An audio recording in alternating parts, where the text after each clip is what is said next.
Somewhere right now in the Caribbean Sea, something unprecedented is happening. The United States is deploying more military forces to this region than at any other point in the 21st century. It is the largest concentration of American power in the Western Hemisphere since the invasion of Panama in 1989. This time, U.S. forces are concentrating near the territorial waters of Venezuela, a country that can be considered the most antagonistic to U.S. interests in the Western Hemisphere.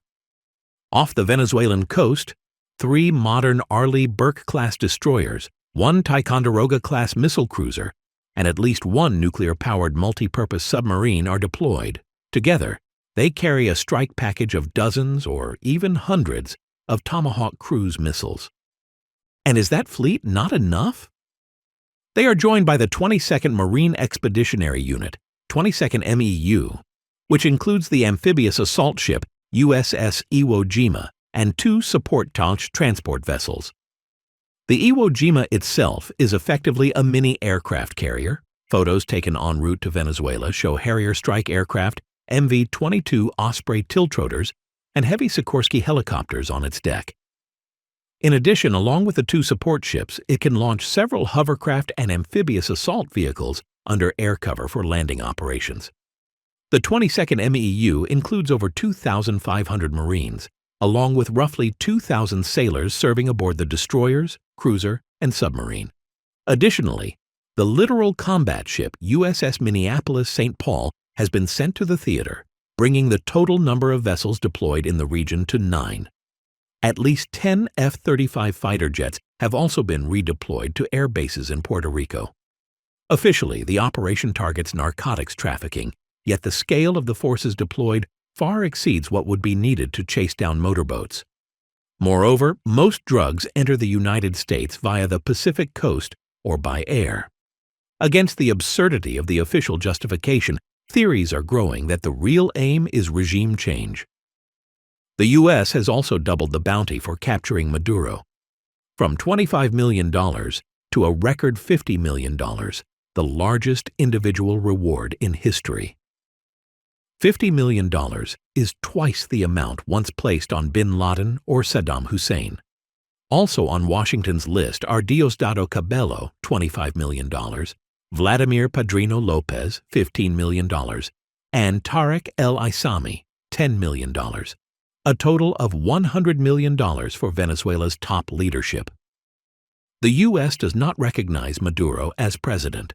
A month before the bounties were increased, Trump signed a classified directive authorizing the use of force against Latin American cartels designated as terrorist organizations. The Venezuelan Tren de Aragua was placed on this list. The U.S. accuses Maduro and his generals of running the Cartel of the Suns, creating a legal casus belli for military action. The very existence of the Cartel of the Suns is disputed. Venezuela and Colombia deny it, as do some U.S. intelligence reports.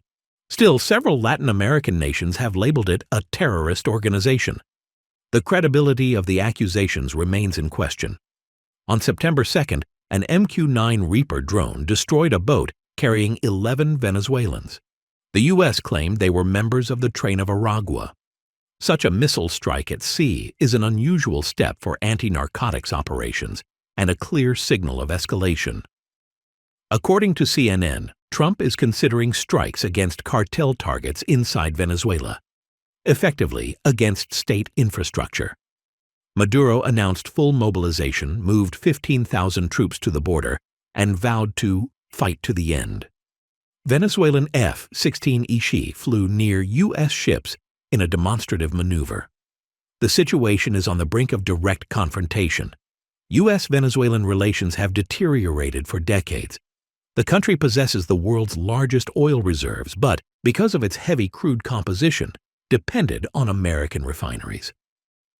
Since the 1970s, corruption and oil dependency have undermined its economy. Corruption, falling oil prices, and mass protests paved the way for Hugo Chavez, 1998. His nationalization policies destroyed technical expertise in the oil sector and scared off investment. After 2013, Maduro completed the creation of a dictatorship. The oil price collapse, repression, and economic ruin pushed the country into catastrophe. Obama initiated sanctions. Trump moved to maximum pressure. The 2018 elections were declared illegitimate by most Western nations. The U.S. recognized Juan Guaidó as interim president. Sanctions crippled the oil industry. The economy shrank by 75%. Hyperinflation reached 130,000%, and shortages spread. Up to 8 million Venezuelans fled the country, many heading for the U.S. border. But the sanctions failed to topple Maduro. He consolidated power with support from Cuba, Russia, China, and Iran. Biden sought to soften U.S. policy for the sake of stability and oil supply, but Maduro tightened his grip on the opposition through the Essequibo referendum and the disputed 2024 election, which the U.S. and most countries refused to recognize. Sanctions didn't work, and rapprochement didn't either. Trump once again escalated pressure. He raised bounties, sent the fleet to Venezuela's coast, authorized strikes on terrorist cartels, yet kept back channels open for Chevron's oil deals as part of a political bargain. The 4,500 Marines are insufficient to occupy Venezuela, but adequate to support a mutiny, conduct precision strikes, and carry out decapitation operations. A scenario resembling Libya in 2011. In the event of an uprising, the U.S. could strike key regime targets and back forces aligned with Edmundo Gonzalez, whom Washington recognizes as the legitimate president. Marines could carry out a limited raid to capture Maduro. Trump has always favored precision strikes. Syria, 2017, the elimination of al-Baghdadi, the strike on Qasem Soleimani, special operations in North Korea, and strikes against the Houthis and Iran. Venezuela fits this pattern. Sanctions have deprived the armed forces of spare parts and maintenance. The Naiguatá incident revealed poor training. S-300 systems cannot effectively intercept F-35s or low-flying Tomahawks. Airstrikes might unite the population around the regime, as in Iran. Even if the regime falls, chaos akin to Libya or Iraq could follow, empowering the ELN and other armed groups.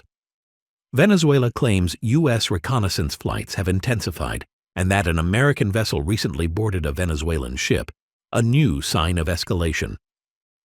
The current operation represents a blend of military pressure, legal foundations for intervention, and signals to Venezuelan elites. It rests on a long history of oil dependency, state collapse, and the failures of both American strategies: strangulation and rapprochement. The central question is whether this massive force will lead to airstrikes, a coup, or another crisis, and what the consequences will be for the region, global energy, and the balance of power worldwide.